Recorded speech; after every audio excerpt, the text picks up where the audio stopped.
तर आपण ही दृश्य बघू शकतोय। अगदी हलका हलका पाऊस सुद्धा या ठिकाणी मरीन लाईन या परिसरामध्ये सुरू झालेला आहे। हातात लोकांच्या छत्र्या आहेत, मात्र जल्लोष काही कमी व्हायचं नाव घेत नाहीये।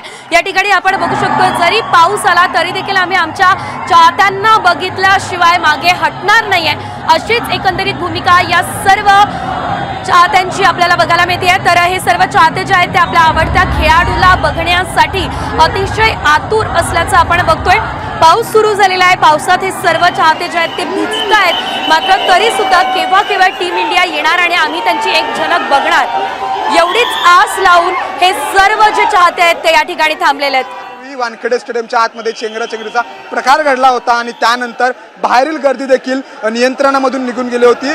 गर्दीवरचं नियंत्रण पोलिसांचं सुटलं होतं, मात्र त्यानंतर पुन्हा एकदा पोलीस जे आहेत ते सतर्क झालेले होते आणि गर्दीवरती पूर्णपणे पोलिसांनी नियंत्रण मिळवलं होतं। मात्र आजच्या या रॅलीवरती पावसाचं सावट जे आहे ते या ठिकाणी पाहायला मिळते, कारण मुंबईमध्ये वानखेडे परिसराबाहेर मरीनड्राइव्ह परिसरामध्ये तुफान पावसाची बॅटिंग जी आहे ती सुरू झालेली आहे आणि जे क्रिकेट प्रेमी मुंबईतून या ठिकाणी येत आहेत त्या ठिकाणी यांचा एकच तारांबळ उडाली, कारण अचानकपणे पाऊस सुरू झाल्यामुळे पूर्णपणे गर्दीवरचं नियंत्रण पुन्हा एकदा पोलिसांचं सुटलं आणि मुसळधार पावसाला सुरुवात जी आहे ती या ठिकाणी झालेली आपल्याला पाहायला मिळते आणि त्याचमुळे कुठेतरी या सर्व क्रिकेट प्रेमींची पूर्णपणे तारांबळ उडलेली आपल्याला या ठिकाणी पाहायला मिळते। मुंबईत मुसळधार पावसाला सुरुवात झालेली आहे। थोड्याच वेळात टीम संघ जो आहे तो वानखेडे स्टेडियममध्ये येणार आहे, मुंबईत येणार आहे आणि यानंतर त्यांची भव्य अशी रॅली या ठिकाणी काढली जाणार आहे। मात्र आता थोड्याच वेळात पावसाला सुरुवात झालेली आहे, मात्र आता हा पाऊस नेमका किती वेळ थांबतो हे पाहणं आता गरजेचं आहे। मोठ्या प्रमाणात मुंबईतून ठिकठिकाणाहून जे क्रिकेट प्रेमी आहेत ते या ठिकाणी येत आहेत।